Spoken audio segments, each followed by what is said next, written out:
So that is one. The other one is the Sharia. So we have to be ready to respond, to correct, to challenge, because these are real components of Islamophobia. Islamophobia is not just something in a book or in a statement made on TV. The extent of Islamophobia for us is really making our life miserable.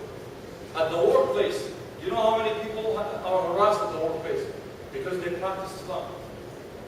The way that, today I just got an email from a person who was threatened to lose her job because she was caught making wudu at the workplace. So it's not even hijab anymore, the illusion for the prayer. Imagine the fear someone has when they apply for a job. Now I hear from people who say, I'm not going to wear my hijab until I get the job. Or people saying, I'm going to shave my beard to go and apply for a job. Why? Not in America. No one should change who they are, their identity to be accepted. But that is part of the pressure. Let alone the other issues, the issues dealing with politics. The problem is Islamophobia leads to this dehumanization of the other, which allows for justification of wars that we're dealing with, where thousands and thousands of people lose their lives and billions of dollars are spent on wasted wars when we cannot even support our schools and our hospitals and people in need in the country. So Islamophobia is real.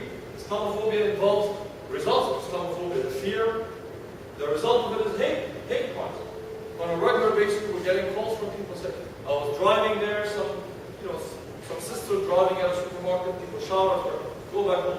Or people who were attacked in the parking lot of a mosque, and so on and so forth. 2 Sikh men in Sacramento were killed just last month. Actually, both were attacked, one died on the spot, the other person died about a week ago. The Sikh community is not even Muslim.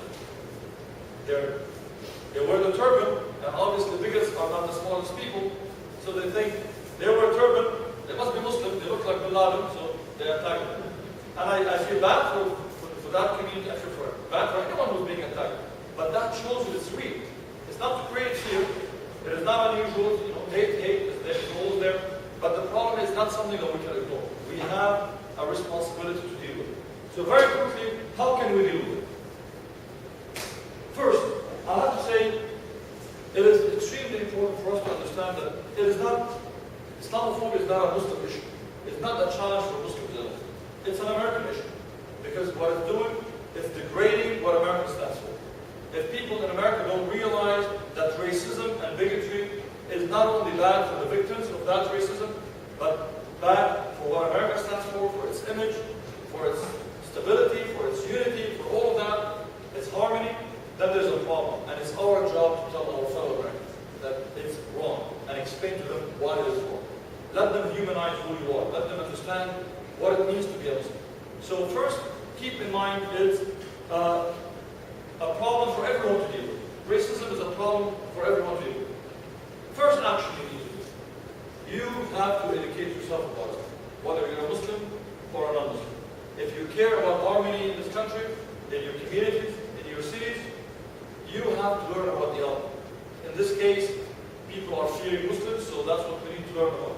If people are fearing Jews, or Catholics, or Hindus, then we all have to learn about that too. Now, the big problem in America is Islamophobia.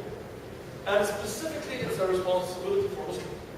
Because if someone sits with you and says, well, doesn't Islam say that you can kill anybody you don't like? Your answer cannot be, I don't know. You didn't help, sister or brother. If you do this, you didn't help. It cannot be someone asks you, oh, does Islam allow you to rape? You cannot say, well, I don't know, I don't read it, I'm not sure, maybe it is, I don't know. If someone asks you, do you follow Sharia? How many of you follow Sharia? No, not me, not me. You can't say, you have to defend it. And in order to defend it, you have to know. Because if you know what will happen, we will be dealing with the same thing that happened to other terminologies, Islamic terminology. Anybody can think of another terminology that we lost? Jihad. Yeah. If I ask you, how many of you practice jihad here? Yeah, probably got $100 for each head. The FBI, all these terrorists. But because they have managed to misrepresent jihad or equate it with terrorism. One of the most noble acts in Islam is striving for goodness, self-sacrificing to be a better person, to work hard on yourself, to be a good parent, to be a good citizen, to be a good worker, to stand by the oppressed, to defend the one treated unjustly, to help the poor. That is jihad.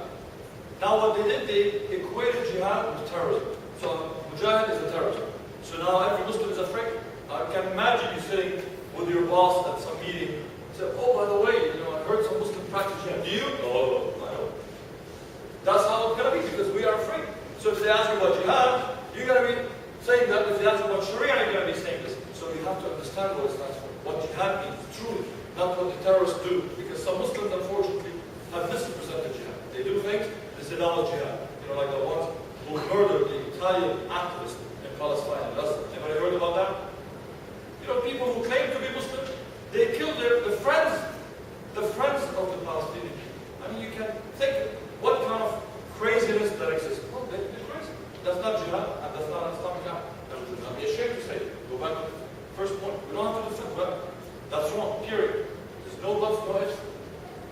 So we have to learn about Islam. Because if we are weak, we cannot help others to know. If we don't know, how are we going to change others? So what I'm saying is very simple. You have to invest in yourselves. You have to make time. You go to school, you invest. How many hours do we all invest in emails every day, responding to our emails? How many hours for Facebook? How many hours to read books? I'm not saying bad things, good things. Reading books, maybe. Studying hard. You have to invest in yourself. Make a program. Say, every day I'm going to be reading for 15 minutes. I'm going to get the books to read. What are the misconceptions that exist? Women in Islam, how people perceive non-Muslims in Islam, how Muslims, what's the history of conflict, what does it mean to have a conflict, what are the rules of war in Islam, rules of peace, all of that. What does Sharia mean? We have to know that so we can explain to others. Third step is to educate others. We have to step out of our own bubble. We like to be around ourselves, especially with the Muslims. We feel comfortable. Great, that's nothing wrong. But you have to talk to your classmates, your teachers, your neighbors, your friends. And I know many of you do that already, so I'm preaching to the choir. But we have to go out of our way to ask the real questions that people are asking in their mind. We have to go out. How many of you are engaged? Because that's the fourth step. Engage with society at large. So we're not only caring about our own issues. Any issue of justice is our issue. So if there's anti-immigrant sentiment out there, we are the first ones to defend those immigrants. If there is anti-black racism, we're going to be the first ones to defend against that racism. How many of you respond to anti-Muslim articles? When you see something in the Press Enterprise or the Register or something, how many of you would go there and respond? How many of you have met with their members of Congress or city council members to tell them, I don't like the way you vote? Let people see Muslims in every aspect of life, not just in the prison of terrorism and extremism. Let people see the successful Muslim doctors, activists, engineers, peacemakers, teachers, whatever it is, but let people know who you are. And that takes me to the last point I want to make that will eventually help us combat Islamophobia, or the misunderstanding of Islam. And that is the weaknesses of us, our identity. Our problem today is, especially you, college students, young Muslims, you are under a lot of attack. And I do apologize if we have people of other faith here, and I'm not excluding you. But since I see a lot of Muslims, I feel comfortable enough to mention a couple of things. The problem is, we have to break out of our weaknesses. Who are we? Is there a conflict between being an American and being a Muslim? Am I an immigrant? Am I a Pakistani? Or an American? Or a Muslim? Am I Egyptian? Or Syrian? Or American? Or Californian? Muslim? You can be all that. There's no conflict. Irish-American Catholics don't have that problem. Mexican-American Catholics don't have that problem. Protestant, German, etc. People don't have that problem because they've managed to put things together. Obviously, they're not under attack. They're not being questioned if they say I'm Catholic. Not anymore, thank God.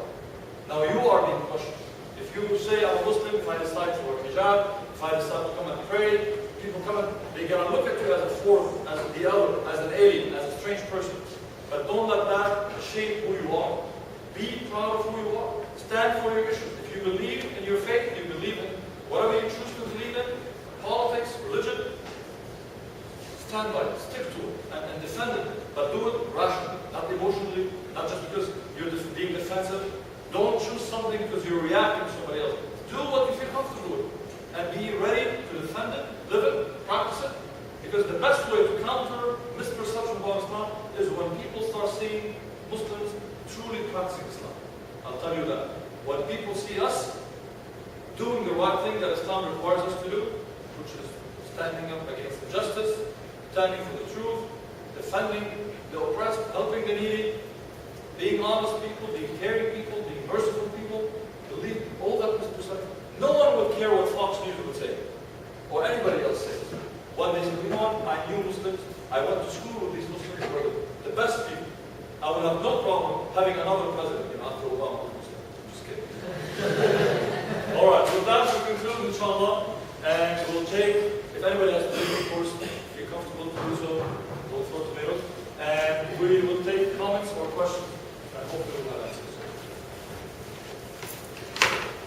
One at a time. You don't have to fight over it. Would you come back to talk about jihad? Yes, I would love to talk. Yeah, we'll talk more about what jihad means. Yes, trained young lady. That's my dog.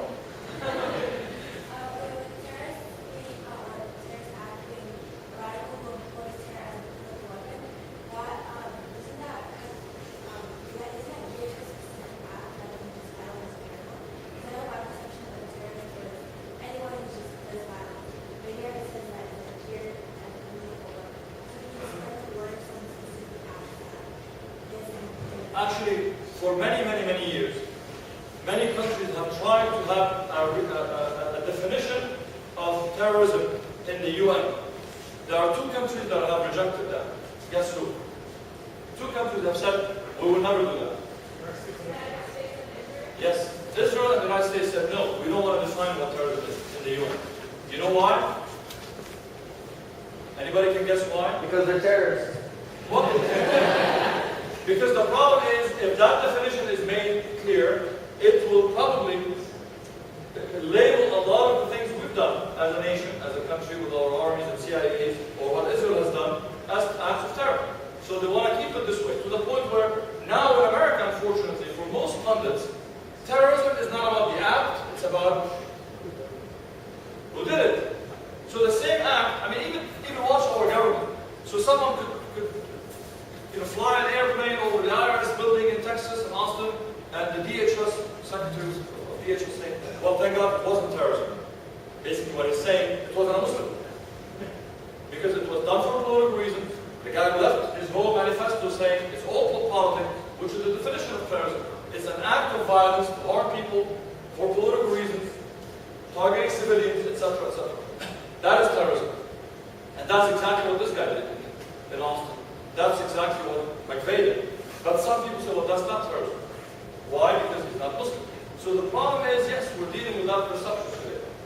So the reality is, we have to remind people about what terrorism is. Terrorism is not just an individual or an organization acts in such a manner. Sometimes countries act this way.